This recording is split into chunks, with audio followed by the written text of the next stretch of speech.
Hannah Brown. Chris McLeish. Episode number 6? 6. 6. 6. We're only 660 episodes away from the Devil's episode himself. Yeah, let's not tempt fate by saying that. Okay? Satan, come on down to Podcast Town. Don't He can be our guest. You don't say that. 660 episodes is a lot of episodes, so don't worry too much. That is a lot of episodes. Good God. That's like, yeah, you'd be well into your 30s by the time we got to that point. Let's not talk about that.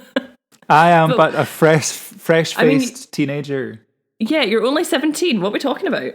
But anyway, how is life treating you now that we are emerging from the end of this level 4 at time of recording? Hopefully. I mean, have you heard any updates? Is it definitely ceasing on the 11th? Well, that is the word on the street at the minute. But because I'm on different streets because I'm at my mum's house. That is very true. You have multiple streets to walk. I have so many things to consider. We are currently level 2. Oh, that means you've got all the friggin' freedoms. Yeah, so like we're way better than Glasgow. Yeah. I should say I didn't come here with complete disregard to the rules. I did come here because my mum slipped down the stairs and hurt herself. So I came home. We managed to coincide coming home to help mum get off the floor. And also just before tier 4 kicked in Glasgow. And I did have time to isolate beforehand as well. So we're all good here, kids. Yeah, and also, this is going to make you sound like an absolute bore, but you don't really leave the house, so... You're so true. You're true. You're so right. I do have normally quite the budding social life, but I really have sabotaged a lot of that for the well-being of my fellow man and woman. One has to. You have to. During these trying times. Although, absolutely.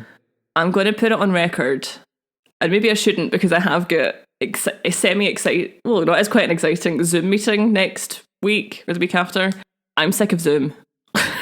Okay. I can understand that. I haven't been on it so frequently recently. Yeah. Which has been a gift. Yeah. Truly a gift. What's your Zoom meeting? I don't want you to tell me. Are you allowed to tell me?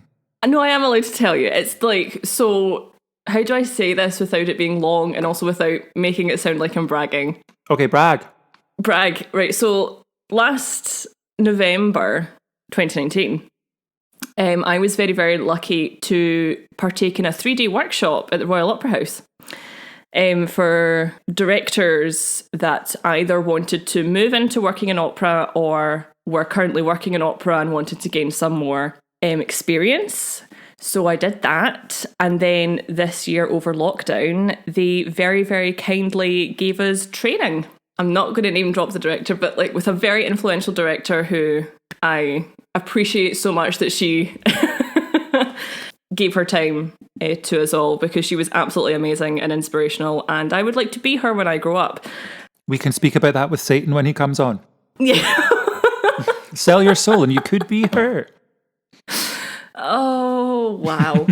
It was just a little Christmas catch-up Zoom meeting with some of the other directors that were doing the training.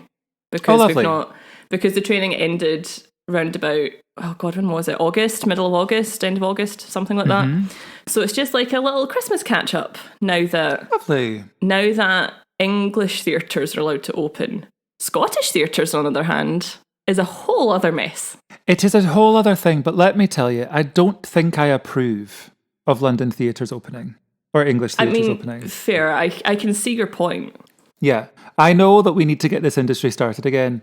And I mean, as much as any other actor, I'm desperate to act again. Yeah. But I would much rather that the older demographic who I would like to see in the audience don't get taken out by a deadly virus before they're able to attend any performances. Exactly. We don't Did that want sentence make sense? It did make sense, don't worry. Okay, go. I get what you mean. Because I was going to go on and say, that's our lovely matinee audiences. Yeah. We have to protect them. If we take out the Bettys and the Dorises, we're going to have nobody there for a matinee. Apologies. I've just... I've just eaten a whisper. Don't worry, because a second ago I had chocolate and it had popping candy in it, so I had to sit away from the mic so you couldn't hear it. Oh, we're such children, really. Nothing makes me happier than watching two people who are in their kind of 80s, I would say, sitting, having a drink with their pal, and then even more than that, having an ice cream at the interval. It makes me so happy seeing... When I see older people having a social life, it brings me a lot of joy. It's great. I absolutely love it. And they're so talkative and they're like genuinely pleased. And although it can be quite tricky if they ask you your opinion on the show and you have already seen the show and do not have a high opinion of it, which can happen. I normally say, I haven't seen it yet, but I've heard great things, even if I have seen it. I'm stealing that. Yeah, it's a good line. It's an excellent line. I'm currently in the process of reevaluating, as everyone has, I think, over the past year, reevaluating their life choice. Yeah, I think I pretty much reached the decision that if my agent chose to drop me, or my agent went bust or something and had to stop being an agent, then I was probably just going to give up. Yeah. I'm doing the toss up at the minute whether to go back to university, and have been really considering doing another master's and then my doctorate, but I don't know yet because it's quite a scary thought. It is something that I think I'd really like to give a go. The thought of re-entering education really does give me hives. See, because I would say my dream job is that I would really like to be a lecturer, because I very much thrive in like an academic environment. So it doesn't... So to me, that's kind of like one of the perfect places to be, but I can understand why it would freak you out. Yeah, I mean, I'm secretly really clever. You are... What do you mean secretly? You're incredibly intelligent. I wasn't fishing, but thank you very much. But you are. I think now is the time to tell people about the slight change in the Christmas schedule. So bear with, because my mum is creeping in. Oh, she's taking a photo. She's taking a photo? Yeah. I can't pretend that you're not there. Because you've got a camera pointed at me. No, you can't. I can't. No one can see you, but I can. I don't want you to get spoilers of what the podcast's about. Yes, the slight change in the schedule is that we had initially were both going to do stories by M.R. James. We were. And I wasn't overly familiar. And I started to do some research and then discovered that he is not really my jam in terms of getting the words to come out in a coherent way. It's not possible. I mean, listen, I totally hear what you're saying, because you should have seen me trying to record mine. I love him to bits because I like old-fashioned things. And I do, to an extent, speak in quite an old-fashioned way. But even I struggled at points because there is a lot of words. There's also a lot of words that we no longer use, and also a lot of random Latin phrases that are just dropped in. Yeah. Because he was a scholar and an exceptionally bright man. So he liked to show off, I think, a little bit in his stories. Trying to read it. It was kind of, the only way I can describe it, it's like my brain couldn't process the words at the right speed. For them to come out my mouth, but I powered through.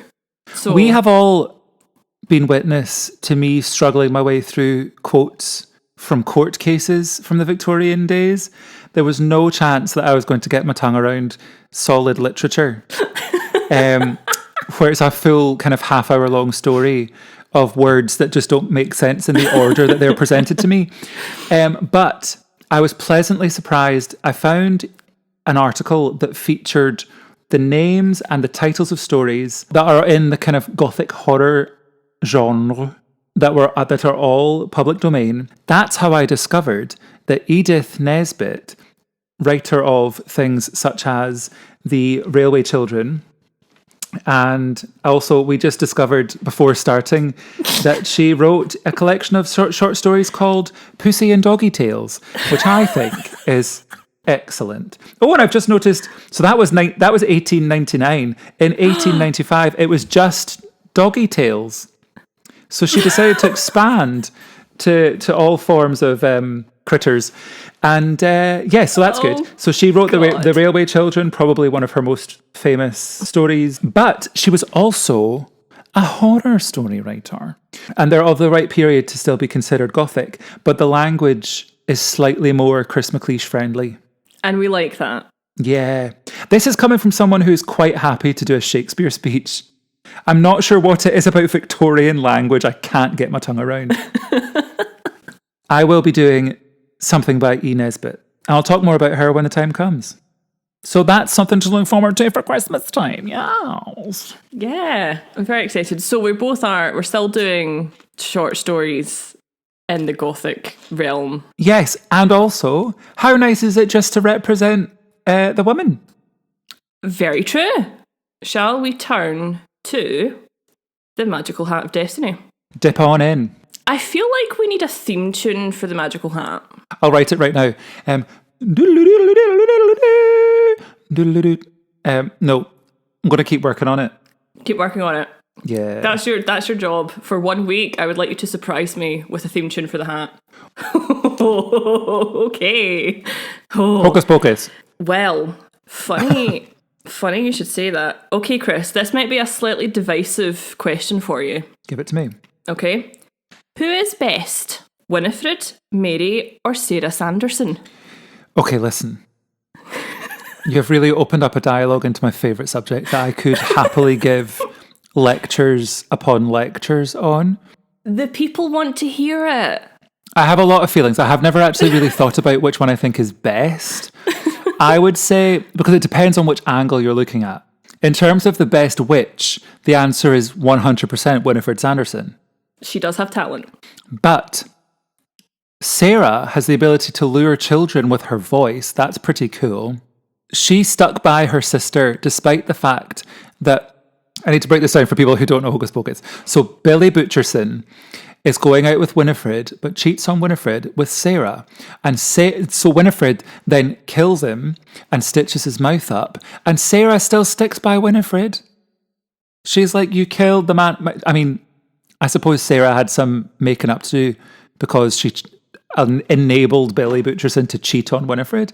So I think in conclusion, Mary is probably the best because she didn't mess up love affairs of any kind. She's very loyal to Winifred. She follows her around like a little lapdog. She has the ability to sniff out children, which is pretty good because sometimes parents become blind to the scent of their children's own dirty nappies, and so Mary can help them out with that. That's really good. She never seems particularly hell-bent on destroying the lives of Max and Danny. She's just kind of there going along with it. So she's very loyal. And to me, loyalty is very important. Sorry, I thought the best course of action was just to sit and let you talk. The problem is that this is probably very uneditable because I have so many feelings when it comes to Hocus Pocus that I will just go on about it. And it's better just to let the stream of consciousness happen. Also, side note, purple is one of my favourite colours, so Sarah Sanderson obviously wins in that sense as well, because the Sarah Sanderson costume is the only one I've ever wanted to be in. I mean, fair. Who doesn't want that corset? You have just seen Hocus Pocus this year, but do you have an opinion of who is best? I feel like if I was to be a Sanderson sister, I'd probably be Mary. Mm-hmm. But I am as short-tempered as Winifred. Okay. I do empathise with Winifred on a spiritual level. She doesn't have time for many peoples. I think I'm going to go with Winifred. Okay, good. Yeah, I could see that. She is excellent. I feel like I need to watch the film the same number of times that you have before I even get to... It will take you a long time because I can recite the script word for word. Yep. And I'm not joking. I believe that you are first this week with your story. Am I first this week? And I highly suspect that the delivery of both stories may be slightly, I don't know. I feel a brain struggle coming on is what I'm saying about myself. So let's just fire away. I feel like we have wrapped up. The conclusion to the Hocus Pocus question is they're all the best. They're all the best. They all win. Yeah. You can't fault any of them. Not a single one. So speaking of brains, my story this week might feature something to do with that. Wonderful. I have no idea what that might mean. In terms of both like brain as in like the organ and brain as in like you're very intelligent. Oh, okay. Do I have to think? Am I going to have to think? No, you don't have to think. Oh, thank the Lord. So, this week I have another story time for you. Wonderful. Because last week I exhausted myself with my rant. And I didn't want to do any ranting this week, Chris. I didn't want to do it. No. Sometimes you need to take a break. I didn't, so I just wrote down lots of facts and got stuck down very many different avenues of reading about things that weren't really remotely related, but it's because I kept clicking on links and it just took me to random places. But here we are. This week, I'm going to give you the legend of Matthew Clydesdale, aka the Glasgow Frankenstein. I know nothing about this. Excellent. Yeah, I don't know this at all. Right, so it's a little bit placed in truth and a little bit urban legend. Okay. It's not widely known about. So Matthew Clydesdale was a weaver from Airdrie. There's very little known about him because the story does concern him, but he is like merely just a sort of a cog in this story.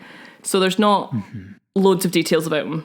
I mean, I could have found out loads of details, but all our libraries are currently shut, so here we are. Imagine the research we can do once libraries reopen. You see, when we can get access to books that aren't... Oh, it's going to be so good. I'm going to sanitize every page. Yeah. A little... Yeah. Going through them all. Yes. So, on the 4th of November, 1818, so we're very much back, Clydesdale walked forth to the gallows, built before the new High Court in Glasgow, having been sentenced to death following his murder of an elderly man whilst in a drunken rage. See, this is why I don't drink. Exactly, this is why sugar is better. Absolutely. It's believed the man, from what I could find, that the man he murders was a man called Alexander, although it's sometimes reported as Andrew as well, Love. And he was a man in his 80s, I believe, and it's recorded that Clydesdale murdered the man with a pickaxe. Oh. The alleged incident is that Clydesdale was drunk and Love and his son, I think, were going to work because they worked in a mine, and there had been like a slight altercation between the son and Clydesdale. Alexander Love tried to intervene and got himself stabbed in the head with his own pickaxe. That is grim. It's pretty nasty. One thing that's lightening the whole thing for me is that I'm imagining that Mr. Clydesdale is a horse. I hadn't even thought about that. So that's making this story so far much more tolerable. Oh, God. Right. Oh, jeez. Oh. Right, all I'm going to think about him now is walking about with a big horsey face. Why did you have to say that? He click-clopped over and took the pickaxe and smashed Mr. Love in the head. Oh, God. So, Clydesdale was found guilty of this crime. And when it says the new High Court, I'm presuming the High Court that now still exists on Salt Market in Glasgow, because that is a Georgian building. So yeah, I would think so. So you'd think that. And obviously... people were hanged on Glasgow Green because that's where Dr. Pritchard was hanged. It was. And it's always famed that one of the last things that people would see that were being hanged was the column in the middle of Glasgow Green. Okay, so on his execution date, he was to be joined in execution by Simon Ross, who was sentenced on the charge of theft. But this was an unrelated incident to Clydesdale. They both just happened to be... Their sentence was being served on the same day. The execution was to be quite the public spectacle because, you know, it was a great day out. Absolutely. We're talking going to the theatre for a matinee. Try popping down to the Green for a hanging. Lovely. Oh, God. The executioner pulled the big handle and they dropped. And it is reported that Ross twitched and convulsed for several minutes before kind of giving up, basically, which is nasty.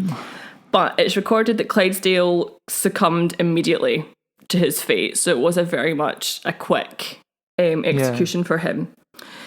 So Ross was transported to Ramshorn Cemetery, where he was to be buried in a pauper's grave. And actually, Ramshorn Cemetery still exists. And I think Ramshorn is where friggin', what's his name, Longelier is buried. Are you kidding me? No, because remember how you said... All these connections. Yeah, so it was that, if it's the one I'm thinking of, at Ramshorn's Church, which is in Merchant City, that's where Longelier is buried in that, the grave under a different name. And that's where this guy is as well. It's crazy. But, and here's the but, Clydesdale, however, had another fate awaiting him. Yes. I'm going to move into something, this is related to the story, but I feel like a bit of background is relevant to this story. At the time this story is set, the University of Glasgow was situated on High Street, which is at the north end of the city centre. So, you know the big present building, Glasgow Uni building on Gilmour Hill, which is the one built in the Gothic revival style. Lovely. We love that. Which is the one on the hill that you can see in the West End. That actually didn't open until 1870. And the old Glasgow Uni building no longer exists. It was up near the Tron Theatre. Oh, cool. Yeah. Glasgow at the time was kind of renowned for its science teaching. Its teaching of the sciences, should I say. And increasing numbers of medical students and a sort of increasing belief that one must learn the inner workings of the body in order to help it meant there was a demand for fresh cadavers. You might see where I'm going with this. I do. So the Murder Act of 1752, which is not what it sounds like. It's really not what it sounds like. Allowed universities to legally claim the bodies of executed criminals for use in anatomy dissection classes, but it was only the bodies of those charged of murder. Okay. You couldn't get them for any other reason. They had to be a murderer in order to get the body. Like what? Just truly one of the worst types of people. Yeah, basically. Makes sense. The least but good they are, because there was a whole moral thing at this time about what should happen to a body post-mortem. So that's why there was so much hoo-ha about trying to get like a regular supply into the university. Despite this, however, them being legally able to get bodies through this act, there still was not enough to keep up demand. So, enter stage left, the resurrectionist. Why stage left, Chris? Stage left because that's where the ghosts always come. I don't know. Why do I not know this? So, fun fact, in theatre tradition, still to this day in Panto, the evil comes on from stage left and the good comes on from stage right. Well, there you are. There you are, because the left was often historically associated with evil. And also the Latin for left is, I'm sure it's sinister. Sinistra, yeah. Sinistra. See? So there you go. There and you go. You know the reason why that just came up? Why? That is literally in my story. Are you kidding me? No. Oh no. I'm not even kidding you. Well, I've never played a baddie because I'm always cast as a prince. Oh, I mean, that very much is your type. Well, for now. Okay. I'm almost over the hill for prince almost castings. Over the hill. No, you're not. So, this group of people who called themselves the Resurrectionists are perhaps best known as body snatchers. So these people would exhume freshly buried bodies in order to sell them to the local universities to use for dissection. Understandably, the public were very, very unhappy with this grisly business, and in 1813, Glasgow Uni passed a new rule expelling any student that was found to have links with grave robbing, which is good. Mm-hmm. Because, as I said previously in a couple of episodes ago, university students effectively would have been given free tutoring if they brought their own body. So in my research for this story, I found a little paper clipping that was on an article about this. And it's an 1820s report that a Glasgow medical student, after assisting with a birth in which the child was actually stillborn, ran off with the baby's body. Oh, that's disgusting. Yep. So he ran off with the baby's body under his coat, having taken the body in lieu of payment for helping this woman give birth. Because there was such... It was literally like finding gold dust to these students.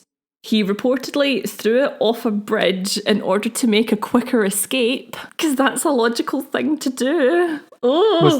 Was it a bridge over water or a bridge over a road? Well, it said he was running down London Road, and I cannot think off the top of my head where that is. So London Road is... Oh. I don't know where London Road is either. No, but I'm hoping it wasn't into water. But either way, he shouldn't be throwing a stillborn baby's body about. No, yeah, you're absolutely right. That's the takeaway. Yeah. Fair play. But eventually he was apprehended and interrogated about what he was doing with this child's body. But the Anatomy Act of 1832 ended the body snatching business, as this led to the expansion of legal procurement of cadavers, which is what we want. What do we want? Legal procurement for body snatching? Nope, never mind. I've got confused. I forgot what the chant was. We don't want that. We don't want to make it legal. This is why I don't attend protests, because I'd shout the wrong thing. Oh, God. And that could be risky, depending what protest you're at. Absolutely. Oh, God. We've got Glasgow Uni. We've got body snatchers. Here are our two professors or academics of the hour. So we have Dr. Andrew Ure, who was born in 1778 and died in 1857. And he received his MD from the University of Glasgow in 1801. And he became a member of the Faculty of Physicians and Surgeons in 1803. He also taught at the then recently founded Andersonian Institution, which is what would later become the University of Strathclyde. Oh. We also have Professor James Jeffrey, who was born in 1759 and died in 1848. He graduated with an MA from Glasgow Uni in 1778 before studying medicine at Edinburgh University, graduating in 1786. From 1790, he held the twin chairs of anatomy and botany at Glasgow Uni. So, during my research, I found that Jeffrey actually appears to have been presumed connected with the body snatching at the time. Now, this is not to say that he was involved, just that people at that time presumed he was. Okay. Because he was kind of like famous in his field. I shan't hold him against it. Nope, I shan't hold it against him. Reportedly, a mob smashed the windows of Jeffrey's house as they were convinced he had been involved in the theft of the body of Janet McAllister. Jeffrey actually hadn't been involved in this theft, but Janet's body, along with 5 others, were discovered in the dissecting room at the College Street Medical School, which was an establishment founded by John Burns to actually rival the teaching at the University of Glasgow. Okay. So somebody did steal her, but it was nothing to do with nothing to do with Glasgow Uni. What have we got? We've got Clydesdale. We've got Glasgow Uni. We've got scientists. You can see where this is going. Yes. And where this story gets its name. Matthew Clydesdale was to be the specimen in an experiment of galvanism. So galvanism, or galvanization, was the scientific thought or line of inquiry that suggested that electricity had something to do with the secret of life. In Italy, surgeon Luigi Galvani investigated the effect of electricity on animals at the University of Bologna, and a 1781 experiment on a frog showed electricity could elicit spasms in the muscles. So also around about that time, physicist Alessandro Volta, great name by the way, Volta's an excellent surname. Alessandro. Sorry, gags don't have the rights. Oh, God. Alessandro Volta created the voltaic pile in 1799, and this is believed to be the world's first battery. I use plenty of those for my Christmas decorations. We do. We get through a lot of them. I had to put Christmas decorations in there so no one thought of anything salacious. I didn't want to didn't want to let that salaciousness linger in the air. Oh, God. And the creation of the voltaic pile debunked the school of thought that electricity was solely generated by human or by living beings. So basically they found out it was a chemical reaction and actually nothing to do with us at all, really. Okay. So this experiment with Dr. Ure and Professor Jeffrey was going to involve galvanism, which was the application of electricity to like a specimen, basically. It is told that 5 minutes before Clydesdale's body arrived in the anatomy theatre, Dr. Ure charged the galvanic battery with dilute nitric and sulfuric acids. So, so he's getting ready. He's getting ready. So it's a spicy cocktail. Yeah. So there is varying accounts of what happened during this experiment. Clydesdale turned up. The lecture theatre was allegedly absolutely packed out with people because this is also around about the time that Mary Shelley was inspired to write Frankenstein, because there was all of these experiments going on with regards to applying electricity to formerly living things to see what would happen. The account that I have found is recorded in a 1980s paper by Dr. Fred Pattinson, and it's called The Clydesdale Experiments, an Early Attempt at Resuscitation. So he kind of like found Ure and Jeffrey's personal writings on this experiment, and he's kind of like paraphrased them and stuff like that. So I'm going to be taking this account from that paper. Ure remarked upon the resulting effect of attaching the galvanic rod to the left phrenic nerve, which is a mixed motor sensory nerve that provides exclusive motor control of the diaphragm, and he attached a rod to the diaphragm itself. And it said, "The success of it was truly wonderful. Full, nay, laborious breathing instantly commenced. The chest heaved and fell, the belly was protruded and again collapsed with the retiring and collapsing diaphragm."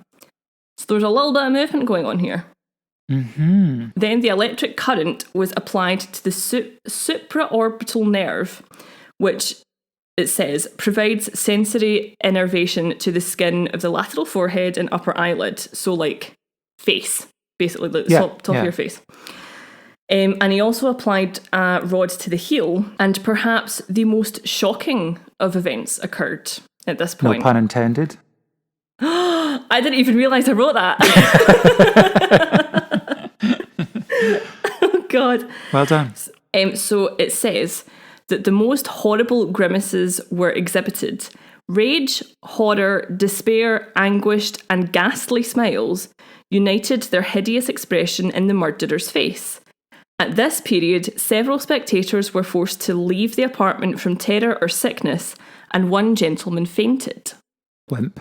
So, at this point, the application of electricity to both Clydesdale's head and his whatever this nerve was in his heel caused what looked like his face to start pulling expressions. So you can understand why they'd be a little bit freaked out about that. Because I would. Yeah. I mean, I've seen that kind of stuff in movies, but I reckon in the 1800s, movies were not the thing. They weren't really the thing. No. And everyone's freaking out because by the looks of it, applying this electricity or this galvanic battery to Clydesdale is making him look quote unquote alive. But surprisingly, despite the fact that this experiment did show technically some kind of finding in the application of electricity to a cadaver, very few newspapers at the time actually recorded anything of it, and it kind of fell into obscurity as like a story. Mm-hmm. And then it's at this point it kind of became a legend. So it eventually started to be told, but with various embellishments to it. So 50 years after the experiment, in 1865, writer and kind of known Glasgow character, quote unquote, we all know one of them, Peter Mackenzie discovered the story of Matthew Clydesdale, and he wrote his own account of events. So he alleges that he was present at this experiment and claims that Clydesdale was indeed brought back to life, sat up on the table, and in a panic, one of the anatomists took a scalpel and stabbed him in the throat. Lovely. A wee tracheotomy. Yeah, we love that. Leading to the corpse to once again return to its dead state. And in other versions of the story, some go as far to say that Clydesdale sat up, got off the table, walked out the lecture hall, and was never to be seen again. Fabulous. And he now works at the King's.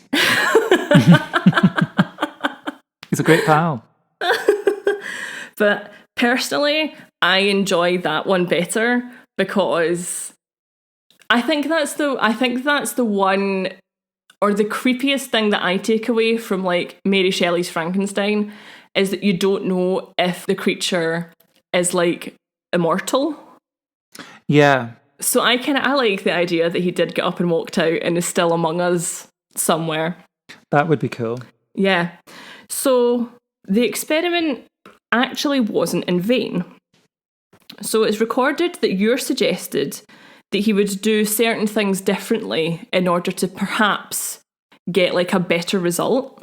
Mm-hmm. And he mentioned placing brass conductors over the diaphragm and phrenic nerve. And Dr. Ure actually sort of unwittingly described what would become the defib.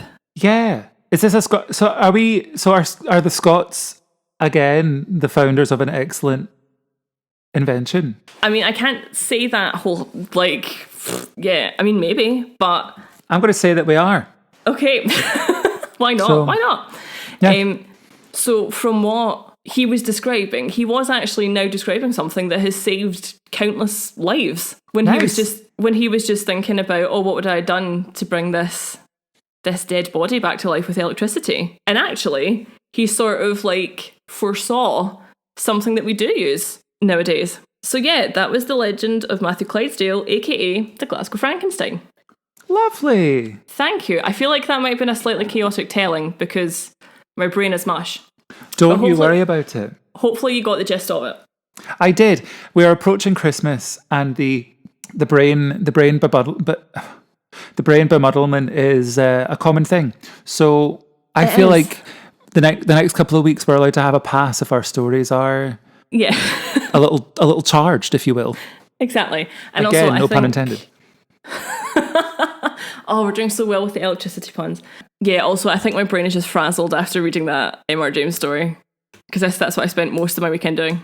Well, I've always been a big fan of the Frankenstein-esque tales. Mm-hmm. So that one thoroughly was up my street. Oh, I'm glad you enjoyed it.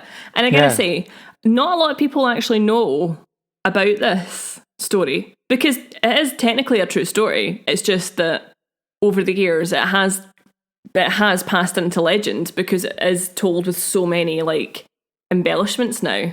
And the latest embellishment is that he was a horse. Oh, exactly. That was one. We didn't expect that twist. So this was all actually a story of a horse that somebody kept stabbing with a cattle prod and eventually became a murderer. That's the story you just told me. I don't know if that's what it sounds like to everyone else, but that's what I got from it. So excellent. I'm glad someone understood. Yeah. But yeah, and also I don't know what it is, and I don't know if it's because I went to Glasgow Uni or something, because I have to say, right, that I applaud and admire anybody that studies anatomy or is studying to become a surgeon or medicine or vet sciences, because the thought of dissection makes me want to vomit. Yeah, so I only ever had to dissect. I had to dissect a worm, and I had to dissect a mussel, like a mussel from the sea, not like a. Oh, I thought not like a bicep. And it just turned to the person I was at a desk with. I was like, "Excuse me, I'm just going to slice your arm open. Is that right?" No, it was like a mussel. And I, as a vegetarian and a proper avid vegetarian, I found that so hard. I just couldn't. And I'm sure. I mean, I think I'm right in saying this. I mean, it was a while ago I was at uni, but it was only 3 years, but here we are.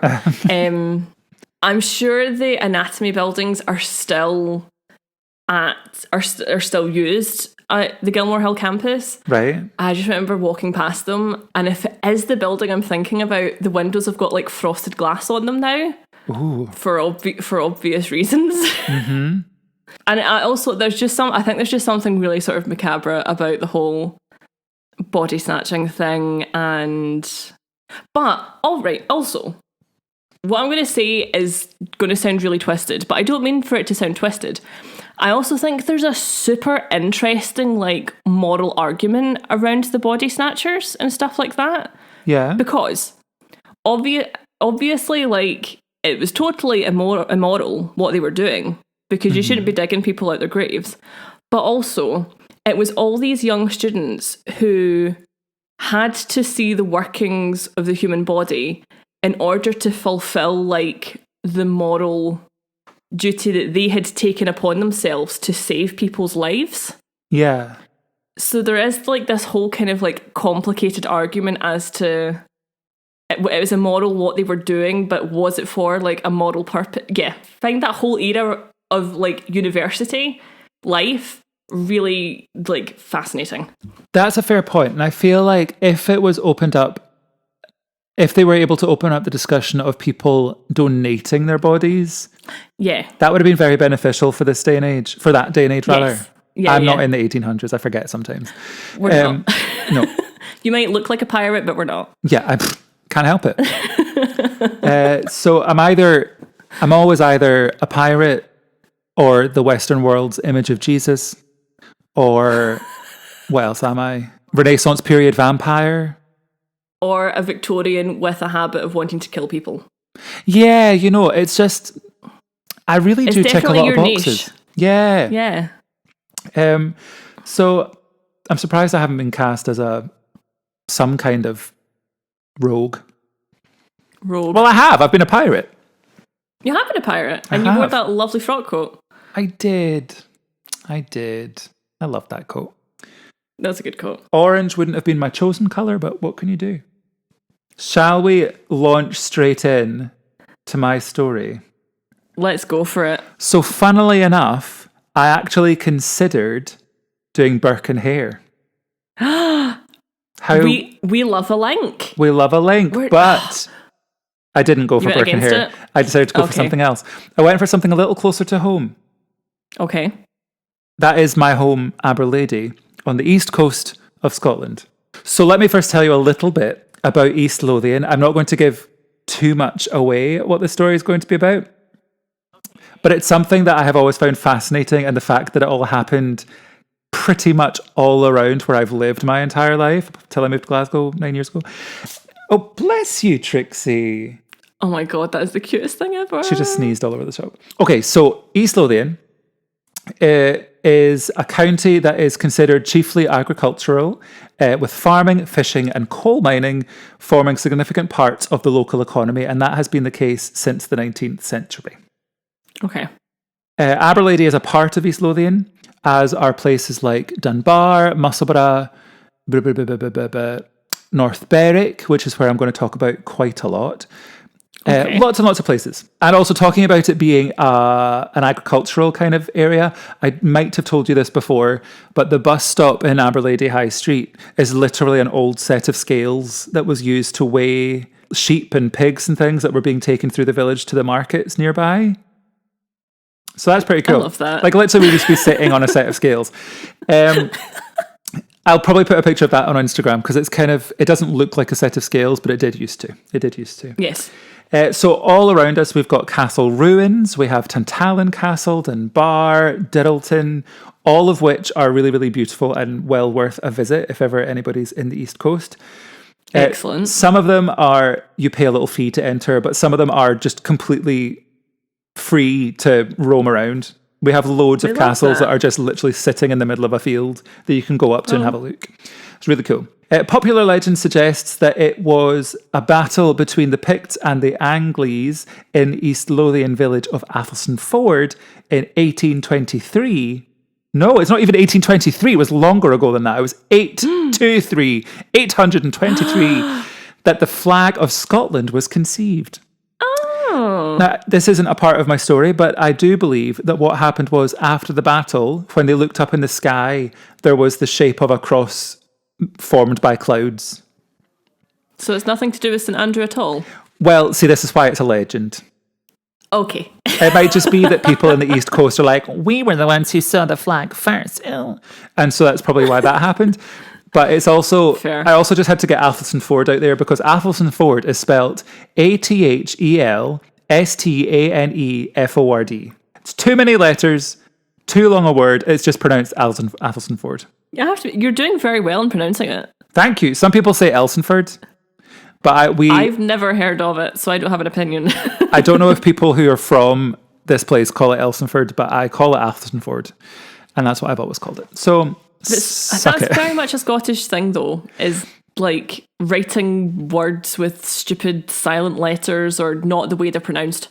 Yeah, Mulgai has a V in it. So What? Mulgai. Mulgai? It's spelled Milngavi. Oh, so it does have a V. Sorry.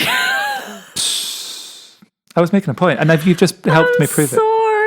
I'm sorry. It's been a day. Don't you worry. So as I say, I'm going to focus largely on North Berwick.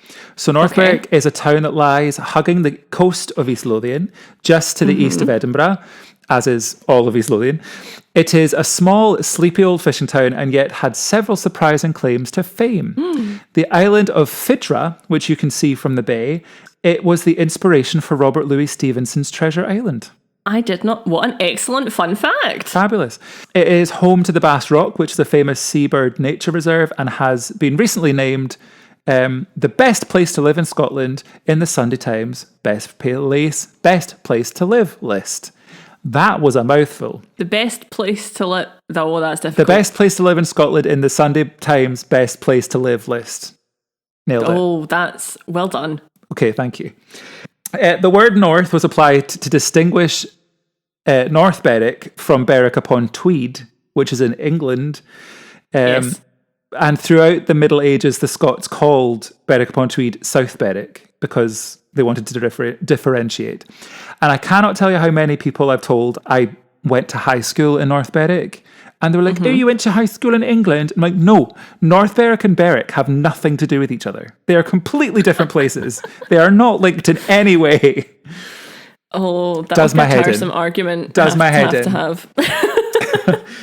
On the south side of North Berwick Law, there is evidence of at least 18 hut circles, rich middens, and a field system dating about 2,000 years ago. Excellent. So we've been around for a while. And I just said North Berwick Law. I should tell you that North Berwick Law is a volcanic plug from about 300 million years ago. The summit bears remnants of an Iron Age hill fort and the ruins of later military buildings that were used for lookouts during the Napoleonic Wars and World War II. Loves that. And my high school was at the bottom of North Berwick Law. So literally you'd be sitting in French class just going, oh, bonjour, je suis une baguette. And you'd look out the window and there's a big massive volcano. Yeah. That Great can times. be slightly worrying. Yeah, I mean, it's extinct. Oh, that's fair. 100%. Okay. And also in 1709, the law had a whale jawbone put on the top of it. Okay. I don't know how they got it there in 1709.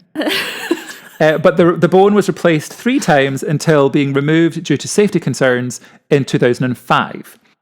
In 2008, a fiberglass replica whalebone, the same size as the one removed in 2005, was airlifted into place to give North Berwick Law its landmark back. I mean, see, at the minute, Chris, we should be approaching Visit Scotland for sponsorship for this episode from your story alone. Absolutely. So despite all of this beautiful stuff, it's a beautiful little place. It is also the place of some of the most brutal and horrific witch trials ever seen in Scotland. Okay, that's not the twist I thought this was going to go. Okay. So, at the turn of the 16th century, the world suddenly became very black and white, where a war was being waged between good and evil. Mm-hmm. Satan and his demons were everywhere. I mean, I've seen them. You've walked down Sauchiehall Street on a Saturday night. Oh, I was going to say a work joke there, but I don't know whether to put it in case you get the sack. Oh! It's maybe for the best. So their mission, the demons' missions, was to take down all good Christians through their emissaries, which were the witches. It was a time of doctrinal insecurity. Suddenly, the unexplained was no longer explainable, and it heightened the fear of witchcraft. In 1563, the Scottish Witchcraft Act made both witchcraft and the consulting with witches a capital offence. However, it was not until the North Berwick Witch Trials that the killing really began. Ugh. So let's now talk about James VI of Scotland. Okay. He's a huge part of why the witch trials happened. So James VI was the only child of Mary Queen of Scots. She had become queen at the age of 1 week after the death of her father, which is almost mirrored entirely by James, who became King of Scotland at the age of 13 months, after Mary abdicated in 1567. Regents ruled on his behalf until he came of age in 1576, and many of those regents were killed or died under mysterious circumstances. Catholic plotters would later plan the gunpowder plot, which you may have heard of, but you're a West Coaster, so maybe not. Rude. I don't know if this is history we get told because we're from here. I don't know. Well, I will say that I know very little about the kings and queens of Scotland, so that shows. But then again, don't you worry about it. So the gunpowder plot was a famous failed assassination attempt on James. Are you talking about Guy Fawkes? No. Is this a different gunpowder plot? Yes. So this was one that happened in Edinburgh. There was two gunpowder plots. So the gunpowder plot against James was in Edinburgh it was the John Knox's Kirk. I'm actually making this up now. This is purely based on memory. But I think it was John Knox's Kirk, which still exists in Edinburgh. And I'm sure that he was staying. Other people died, but he managed to get away. Even in his early years, an attack on James's life got so close that he grappled with the would-be assassin in his chambers. For the young king, fear of assassination wasn't just a phobia. It was a full-on reality. Okay, fair enough. The early events of his life would have had a profound effect on the king. In many ways, he was an exceptional monarch. He started the first postal service in the UK. He translated what would become the definitive English version of the Bible, which is still the one that's being used today. Yes. Yeah, good guy. He was considered incredibly intelligent, sharp-minded, and had quite the array of interests. However, this interest could borderline on the obsessive. For instance, he became so consumed in hunting down certain stags that he neglected important crown business because he was out hunting. So if he liked something, he became a bit obsessed. A bit like me in Drag Race. A bit like you in Hocus Pocus. Listen, I've never mentioned Hocus Pocus once on this podcast. How dare you? Anywho. I should also throw in there that when I mentioned that the early events of his life, that also included the beheading of his mother. And he wasn't brought up by his mum because he was taken away from her when he was just a few months old. Back to this. He had little or no interest in women and preferred to surround himself by men. There have been some suggestions that these relationships went beyond the platonic. Okay. That's my kind of tale. His mother's violent death seemed to have resulted in James's dark fascination with magic.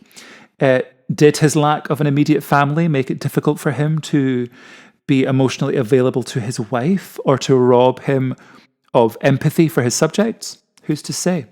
But it seems likely that he would have suffered from some kind of attachment disorder given the circumstances of his early childhood. Fair enough. Potentially, the lack of a female presence in his life caused him to mistrust women. Could be an element of that. And was his obsessive personality something slightly deeper and more psychological that maybe today would have been investigated properly? We do not know the answer. Can I ask a question? Absolutely. Why was he taken away from Mary? Now, this is something to do with, I think, the accusations against Mary in conspiring to take Elizabeth I down. Right. As I say, there's so much information about James and about Mary that I didn't want to cram this thing full. But there probably are like small details that I could throw in. I'm sure that it was to do with her being accused of that would make plotting sense. regicide. So what we do know is precisely when his obsession with witchcraft began. So the year was 1589. The king was travelling to Denmark to retrieve his new bride, who was Anne of Denmark. Lovely. In 1589, James and Anne were on their way back to Scotland when the most ungodly storm began. As the swell began to batter the fleet, the fearful Danish admiral declared that the cause of the storm was witchcraft. He believed that it was caused by the wife of an administrator he had insulted, and it seemed that James's vessel was jostled more than the others. The fleet limped back towards the shore and took refuge off the coast of Norway. James had recently met with a Danish Lutheran theologian and expert on demonology. His name was Niels Hemmingsen. His recent education about the dangers of witchcraft convinced the king that the accusations must be true. So therefore, he believed that what was being said about this terrible storm was that it was caused by witches. Oh, great. Yes.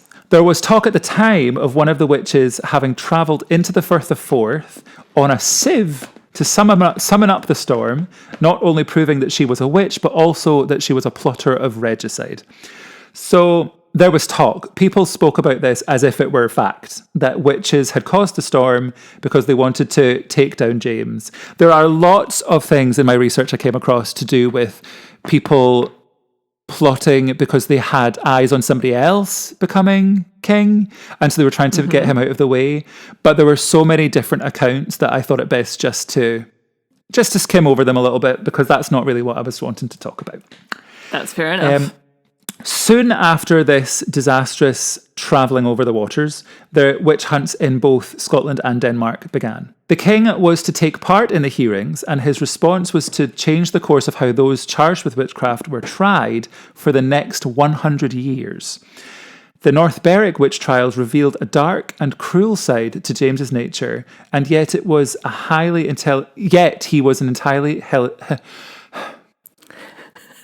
despite the fact that he was a highly intelligent and intellectual king. Well done. Okay, so let's talk about how these North Berwick trials began. Okay. In November 1590, David Seaton, the magistrate for Ternent, which is a town just, I would say maybe like 2 towns away from where I am in Aberlady.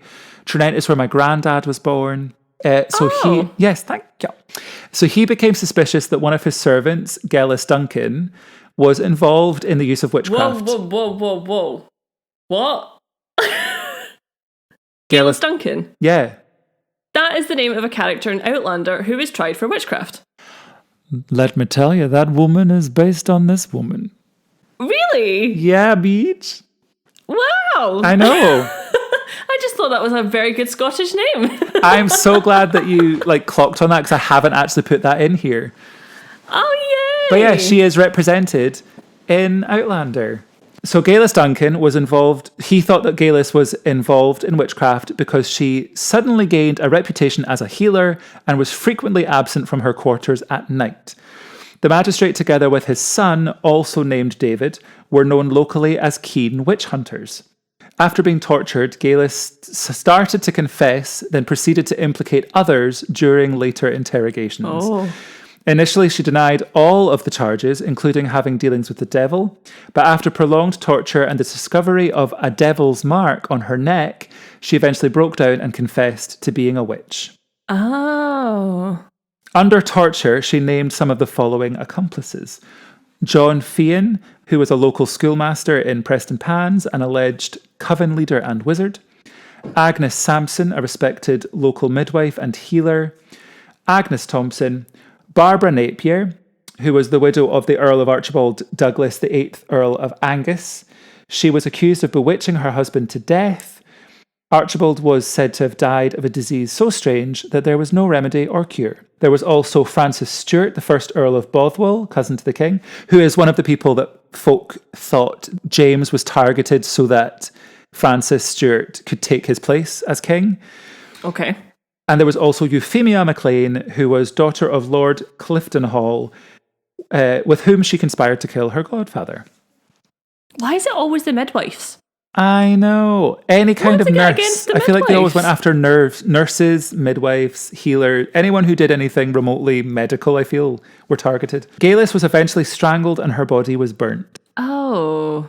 By November 11th, 1590, Richie Graham, who had a well-established and long-standing reputation among the aristocracy as a magician and necromancer, was detained in the Edinburgh Tolbooth. Initially, other individuals compromised were, like Agnes Sampson and John Fian, of low social status, but very quickly, members of higher social stature began to be incriminated. Ooh. Women like Barbara Napier, who I have already mentioned.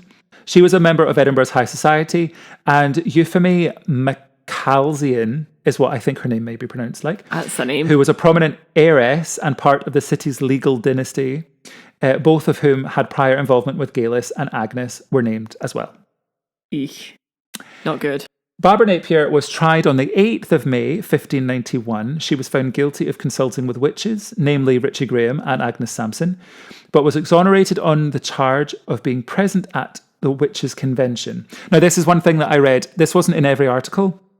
The reason it's called the North Berwick Witch Trials is based on one meeting that happened in North Berwick of 200 witches.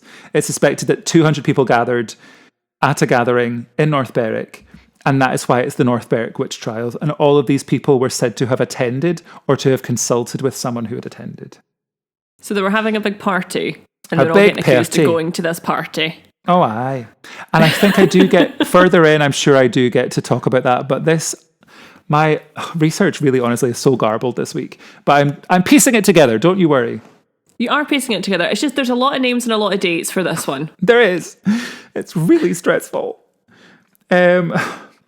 So the jury initially was really reluctant to give her the death penalty. I'm talking about Barbara Napier.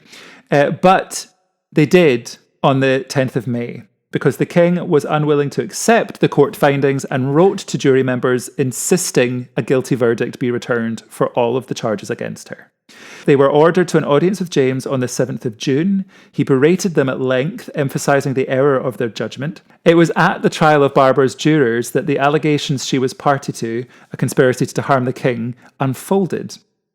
This had not been alleged at her own trial. So she's now got additional allegations against her because of the jurors. Fantastic. She gained a stalling in the execution by claiming that she was pregnant, but her ultimate fate is unclear. We're not too sure what happened to her. She is known to have been alive and probably incarcerated in kind of 1591, but we do think that she may have been executed later that year, along with 5 other accused. But we're not too sure. Now let's talk about Euphemie McCalzian. She was the heiress that I had talked about. She was in prison by 7th of May and being interrogated about letters and food she had sent to others held in custody. So a pretty nice woman, I would say. That's a lovely thing to do. She was sending food. That's always a good person. Always a good person. I've run out of chocolate. Send me some more, Miss McCalzian, please. Sworn statements had been taken during January from several people, including her servants, who claimed that she was present at the witch gatherings held at both Aitchison's Haven and North Berwick the previous year. Donald Robson, Janet Stratton, and Galis Duncan alleged Euphemie handled a waxen image of King James at the conventions. Euphemie's trial started on the 9th of June, 1591, which is a very quick turnaround. That's like 2 days later. 6 eminent advocates urged in her defence. No, they didn't. 6 eminent advocates argued in her defence for several days. On June 12th, 3 days later, the panel of notable landed gentry declared her guilt of 10 of the 28 charges that were listed against her. Can I ask another question? Yes. Was the landed gentry all men? I would not be surprised. Lovely. Let's be serious. This day and age that we're currently talking about. So one of the charges against her included being a well-known witch. She was also convicted on 2 counts of attending meetings of witches, the sentence of death by being burned alive, and the forfeiture of all of her estate was handed down on the 15th of June. Her execution was delayed, however, because she also, like Barbara Napier, claimed to be pregnant to try and stave off the death penalty. Euphemie was nevertheless transported to Castle Hill, tied to a stake, and burned alive on the 25th of June, 1591, still maintaining her innocence. So let me just quickly check. So Euphemie was in prison 7th of May, and by the 25th of June was executed. Very, very quick turnaround. On the 4th of July, less than a fortnight after Euphemie's execution, Donald Robson and Janet Stratton withdrew their assertions that she had attended the witch meetings or had anything to do with the waxed effigy. Robson further clarified that he had not seen, nor did he have any knowledge of Euphemie until he encountered her when making his previous statement, saying that she was there and that she had the wax effigy. Similarly, 6 months later, at the time of their execution, on the 4th of December, Galis and another of the alleged witches named in her first statement, Bessie Thompson, made lengthy statements retracting their accusations against Euphemie and Barbara Napier of being involved in witchcraft. When questioned as to why they had lied in their confession, both declared that they were forced to it by David Seaton, the witch hunter, and his son, and other people who were not named. Lovely. So the David Seatons forced them. So they're witch hunters saying that they love hunting witches, and they force people to pretend that they're witches so that they can get executed. I think they're actually just insane sadists who enjoyed the thought of setting women alight. See, like, the whole witch hunter or witch finder thing, it was absolutely barbaric. It really was. People were doing. And the weirdest thing about it is that they thought they were justified in what they were doing. Totally. But the fact that so many of their experiments against these women were total fabrications, doing things like tossing a woman into a lake, and if she sank, she obviously wasn't a witch, but she was dead anyway. And if she floated, she was a witch, so therefore got burnt at the stake. Or having retractable daggers, and they would poke at people's birthmarks and be like, you're a witch because the knife doesn't make you bleed. It's because it has a retractable blade. It's so rubbish. I hate it. It makes me so mad. That whole era was just bizarre. Absolute madness. It's just weird. Okay, so I'm going to tell you now about a little turning point in the North Berwick Witch Trials. So this was when the king met Agnes Sampson. Okay. Who was one of the women that Galis had brought up. So the king displayed a passing interest in the early proceedings against Galis and Agnes after he was informed that Agnes had confessed that Galis had played a Jew's harp at the witches' convention in North Berwick Kirk, which happened to be on Halloween, by the way, fun times, in 1590. Love that. He insisted that the young maidservant be brought to play the instrument for him. In an audience with the monarch, Agnes described her involvement in several exploits. Among these deeds were trying to cause him harm by casting a spell on a scrap of linen that he had used, the summoning of stormy weather by magic to adversely upset the royal couple's sailings, and her attendance with several others at witches' meetings, the most important of which was held at North Berwick. Agnes beckoned the king to come close so that she could whisper in his ear. She revealed private details about James's and Anne's wedding night. Details which should only be possible, which would be impossible for her to know. The king was convinced only a witch, through her satanic associations, could come by this knowledge.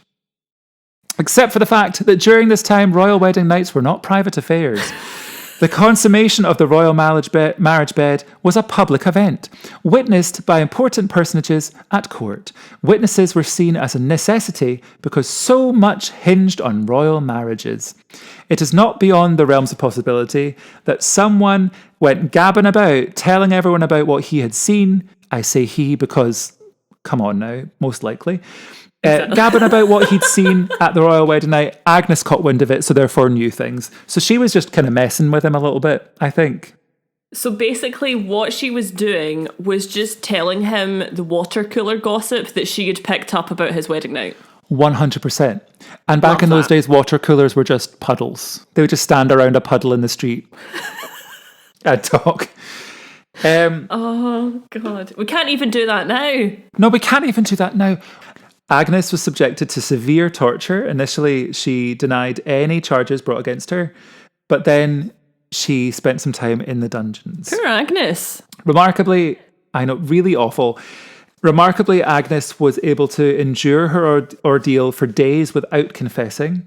They shaved all of her hair off her entire body. She was forced to stand completely naked, stuck to a wall by the witch's bridle. This is a device that has an iron muzzle in an iron framework, which encloses the head.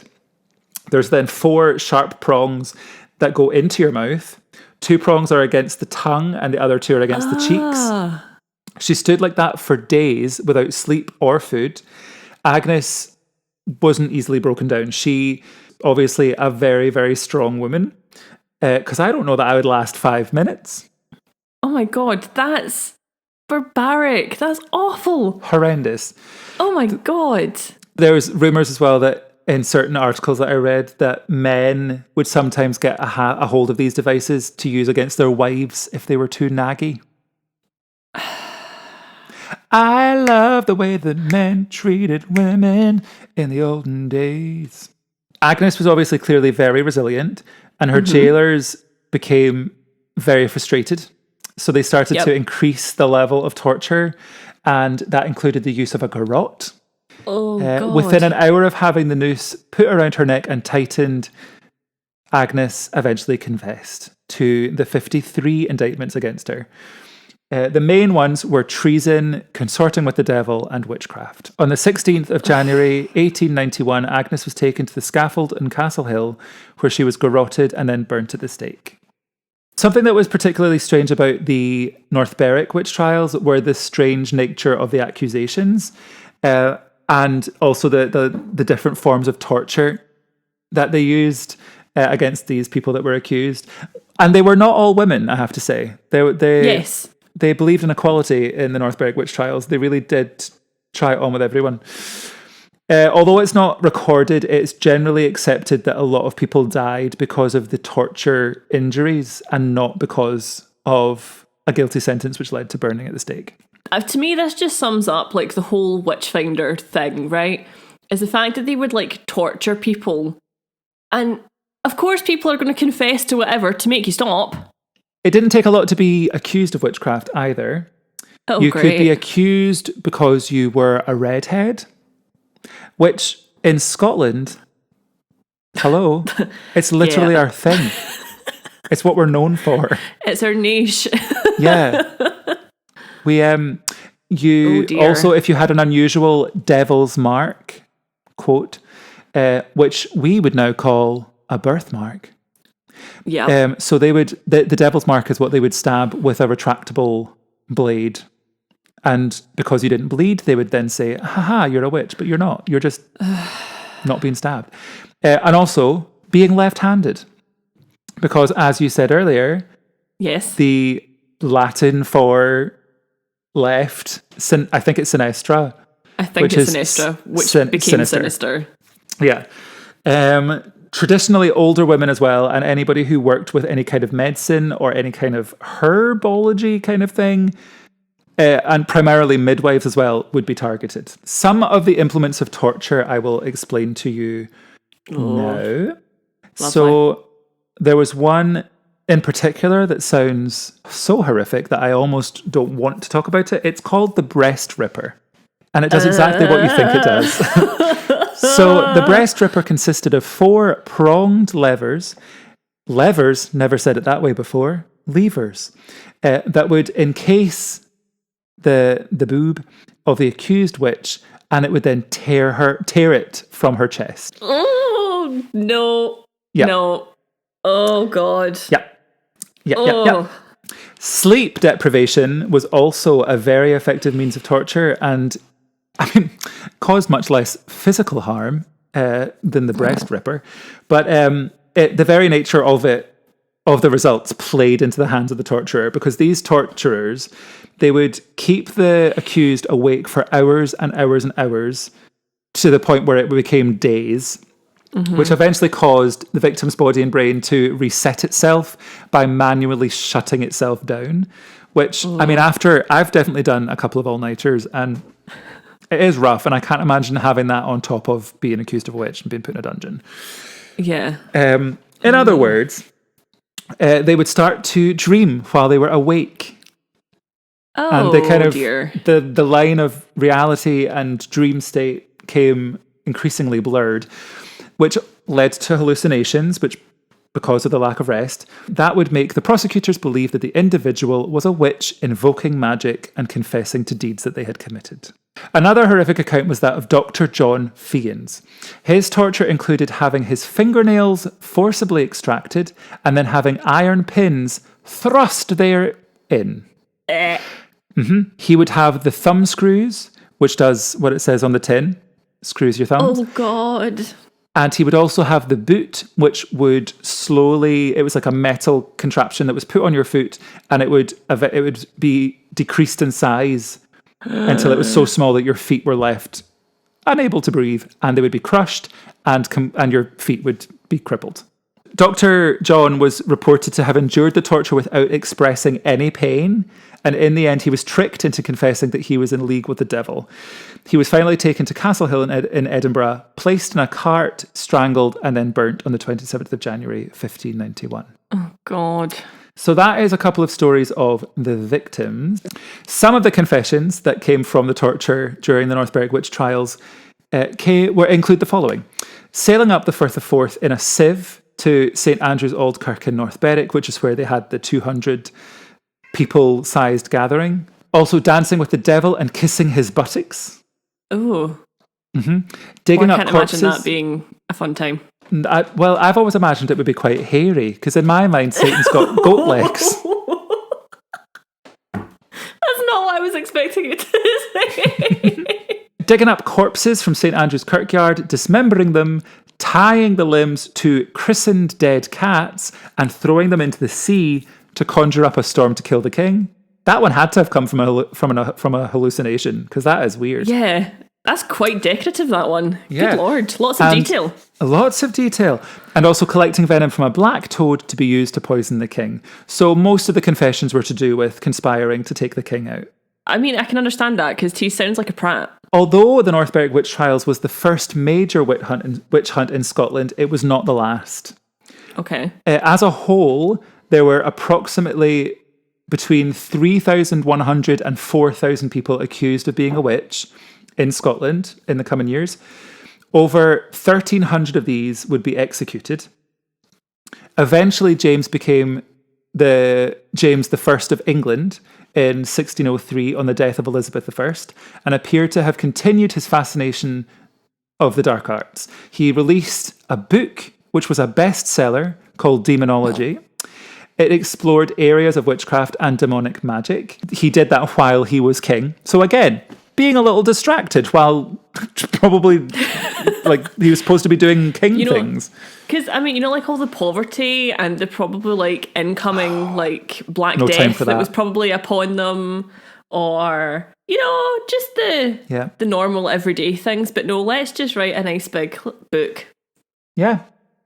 Well, What a snappy title. The North Berwick Witch Trials lasted from 1590 to 92, and they are particularly noteworthy because of the sheer number of witches that were tried from such a tiny and seemingly insignificant town in Scotland on this one occasion. And that's why the North Berwick ones are the ones that I'm kind of obsessed with. Also because it's just down the road. I think it was 70 people accused in the North Berwick Witch Trials alone were executed. That's a big number. It's a lot of people. That's like the population of Aberlady. Not That's quite. a lot of people. Not quite. It's not. Aberlady's slightly bigger than that these days. What, is there 71? Yes, there is. So I will also, there's just, as a little bonus, a little ghost story. Oh! So, the tormented ghost of Agnes Sampson, the woman who told the king that she knew what happened on his wedding night, is said to roam the hallways and corridors of Holyrood Palace, tortured, naked, and bald to this very day. She gets called Bald Agnes. Sightings of her date from the time of her execution through to right now In 2014, a maintenance man was working late trying to repair a faulty lock. He is said to have seen the spirit of Bald Agnes appear at the end of a well-lit corridor. She proceeded to limp in his direction with slow, agonised movements. Startled, the worker let out a scream of terror, at which point the ghost vanished. Another sighting of Agnes is said to have taken place in the 90s during a visit by the Chancellor of Germany. The unfortunate witness was a young German diplomat who was seen running out of an office in fear. When he was questioned, he responded that he had seen a naked and transparent apparition floating mid-air with outstretched arms. Mm. Yes. And I love the idea that when James was staying at Holyrood, which was his home for a while, that she would torment him senseless. I love that thought as well, and I sincerely hope she did. Love it. But he, when he became King of England, he did move down to London. Oh. So that's probably because he was trying to escape her. It was well known at the time how obsessed and hateful James was towards witchcraft and witches. It was no coincidence that Shakespeare wrote Macbeth while James was king in the early 17th century. For people who don't know, and I'm sure most people will, Macbeth features witches. In fact, the North Berwick Witch's adventure sailing in a sieve is mentioned in the opening scenes of the play. That's so cool. So the very first witch says, "But in a sieve I'll thither sail, and like a rat without a tail, I'll sow, I'll do, I'll do." So she's like, I'm gonna go in a sieve, and I'm gonna go and get the ship in the waters and all that kind of stuff. Somewhat offended that you made the witches Glaswegian Neds. I mean, I wouldn't necessarily say that you're a Glaswegian Ned. Also, North Berwick Witch Trials said to have inspired Burns's work, including Tam O'Shanter. Oh. An excellent poem, which I will maybe talk about at some point because I love it. And also The 13th Member by Molly Hunter, which I don't know, but there you are. And that, my friend, is the long story of the witches that were tried during the North Berwick Witch Trial. Well, that is absolutely fascinating because I don't think I knew that was a thing. I think I knew that there had been witch trials in Scotland, but I didn't really know much about them. And I feel like because of my beautiful, garbled mess of a story that I just told you, you probably still don't know an awful lot about them. No, I do. I definitely have learned a lot today. That's good. Although, you know how we like a link? We love a link. Remember how in our second episode, I talk about an episode of Doctor Who? I do. Well, 2 years ago, there was actually an episode of Doctor Who that featured King James I's witch hunting escapades. No way. There was. And I believe it was Alan Cumming that played King James I. Hey, Alan, come in over here doing work. That's nice. Yeah. It was as you were going, I was going, Oh, so sorry. Oh. What's up? Why are you screaming at me? I think when it comes to like witch trials and stuff like that, everyone always like automatically goes to like the Salem witch trials or like the American ones. And I don't think many people actually realise that that was a absolutely rife thing here as well. No, absolutely. And I think I could be completely wrong, but I think the ones that happened in Scotland happened first. Salem witch trials happened in 1692, so nearly 100 years later. There you go. So we started it all. We are nothing if not trendsetters here in Scotland. Oh, that's definitely a word for it. I've always found witches fascinating, which is evident in a lot of my interests. Fair. And I always wanted to be a witch. And so this kind of stuff really fascinates me. But it's also something that I feel is largely unspoken about in North Berwick. There's not an awful lot for you to see in North Berwick that tells you about the North Berwick Witch Trials. Oh, but the okay. St. Andrew's Kirk that I spoke about, where they were supposedly held these meetings, still exists.